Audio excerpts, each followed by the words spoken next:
এই যে আমার কুলের গাছ দুটি দেখছেন, এই একটি গাছ আর এই একটি গাছ আর এই একটি গাছ। এই দুটি গাছে কিন্তু এবার বর্ষায় প্রচুর কুল হয়েছিল। তবে সে সময় এত কুল হয়েছিল যে আমি তখনই জানতাম আমার এই গাছে খুব একটা বেশি কুল হবে না এই সিজন টাইমে। কিন্তু তথাপি যা হয়েছে খারাপ হয়নি। তবে বর্ষার কুলের সঙ্গে এখন যে কুলগুলি হচ্ছে তার মানে দেখতে কিন্তু একদমই আলাদা। সে সময় কুলগুলো ছিল একদম আলাদা ধরনের। আর এবার দেখছি শীতে দেখছি এবার যে কুলগুলো হয়েছে, দেখুন একটু কুলগুলোর মধ্যে কিন্তু লাল লাল ছোপ ছোপ দাগ। কিন্তু বর্ষার সময় যখন হয়েছিল এই দাগগুলো এরকম কিন্তু ছিল না। এতক্ষণ ধরা আপনারা যে গাছ দুটি দেখলেন এই সেই গাছ দুটি, যেই গাছগুলো দুটিকে আমি এই ফেব্রুয়ারি মাসে একদম হার্টবুন করে দিয়েছি। কেন করেছি তার কারণ হচ্ছে সামনের সিজনে যেন আমি প্রচুর ফল পেতে পারি। নমস্কার, আমি দেবজ্যোতি ওরফে রান্তু। আপনারা দেখছেন রান্তুর ছাদ বাগান।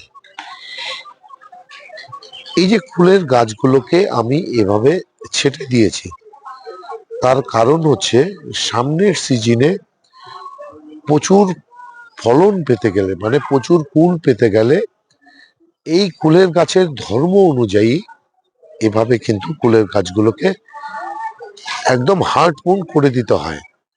তার কারণ হচ্ছে কুলের নতুন ডাল ছাড়া কিন্তু খুব ভালো রকমের কুল হয় না। প্রতি বছরই আমি এই যে কুলের ডালগুলোকে ঠিক এভাবেই ছেটে দেই এবং এইভাবে ছেটে দেওয়ার ফলে আমার কুলের গাছগুলোতে কিভাবে কুল হয় তার ভিডিও আপনারা নিশ্চয়ই প্রচুর দেখেছেন এবং কুল গাছের কি পরিচর্যা করতে হয় সেটাও আপনাদেরকে আমি জানিয়ে দিয়েছি। এই যে দেখুন আমার কুল গাছগুলোকে, এই কুল গাছগুলোকে যেহেতু গত বছরই আমি রিপোর্ট করেছিলাম, তাই এবছর কিন্তু আমি এই কুলের গাছগুলোতে রিপোর্ট করিনি।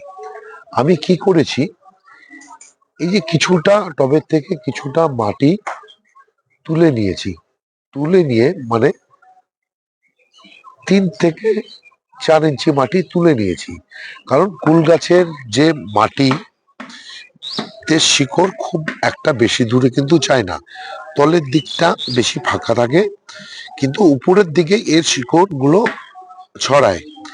তাই আমি 3 থেকে 4 ইঞ্চি মাটি তুলে নিয়ে আমার যে বানানো জৈব খাবার, সেই জৈব খাবার দিয়ে 1 মুঠ করে দিয়ে আমি নতুন যে বানানো মাটি, যেই মাটি আমার সবসময় বানানো থাকে, সেই মাটিতে কম্পোস্ট, নিমখোল, হাড় গুঁড়ো, শিংকুচি থেকে মোটামুটি সমস্ত পুষ্টি মৌল কিন্তু মিশ্রিত থাকে। সেই মাটি মিশ্র খাবারটি দিয়ে মাটি দিয়ে জল দিয়ে দিয়েছি। এরপর আমি এই গাছগুলোতে জল দিয়ে দেবার পর যখন প্রথম জলটি শুকিয়ে আসে তারপর কিন্তু আমি হিউমিক অ্যাসিড মিশ্রিত জল এই গাছগুলোতে দিয়ে দিই। কেন দিয়েছি তার কারণ হচ্ছে যেহেতু চাপান দেওয়া হয়েছে, কিছুটা শিকড়ের উপর তো ছোট পড়েছেই, তাই হিউমিক অ্যাসিড দেওয়াতে সে সমস্ত শিকড়ের যেমন নতুন গ্রোথ তৈরি হবে, ঠিক তেমনি এই যে গাছের মাটিতে আমি যে মিশ্র জৈব খাবার দিয়েছি সেই খাবারটিকে গাছ যেন তাড়াতাড়ি গ্রহণ করতে পারে। এর ফলে কি হবে, আর কিছুদিনের মধ্যেই এই গাছের থেকে নতুন নতুন শাখা আসতে শুরু করবে এবং নতুন নতুন শাখা যখন আসতে শুরু করবে তখন কিন্তু আমি এই গাছগুলোতে দিয়ে দেব সর্ষের খোল জল 15 দিন অন্তর অন্তর এবং কীটনাশক এবং ফাঙ্গিসাইড। কারণ নতুন ডাল, নতুন পাতা, মধ্যেই সমস্ত যে পোকামাকড়গুলো, সে সমস্ত পোকামাকড়গুলো কিন্তু হানা দেয় সেই গাছের নতুন পাতার মধ্যে। গাছের পাতার মধ্যে যেন পোকামাকড় হানা দিতে না পারে, তার জন্যই আমাদেরকে কীটনাশক ব্যবহার করতে হয়। এবং যেহেতু গাছের ডাল কাটা হয়েছে, তাই আমি কিন্তু একবার ফাঙ্গিসাইড স্প্রে দিয়েছি। এবং এই যে ফুলের গাছে খুব একটা ফাঙ্গিসাইডের প্রয়োজন পড়ে না, একমাত্র বর্ষাকাল ছাড়া মাসে একবার করে ফাঙ্গিসাইড দিলেই গাছগুলোতে হয়ে যায়। এই যে গাছগুলোর পরিচর্যা, মানে বর্তমান যা পরিচর্যা, সেই পরিচর্যা ভিডিও আপনাদের সামনে আমি তুলে ধরলাম। এরপরে যখন নতুন ডাল, নতুন শাখা, নতুন পাতা চলে আসবে, তার কি আপডেট আসে, সেই আপডেট আমি আপনাদের সামনে তুলে ধরব এবং সে সময় কি পরিচর্যা করি সেই সমস্ত পরিচর্যা আপনাদেরকে দেখিয়ে দেব।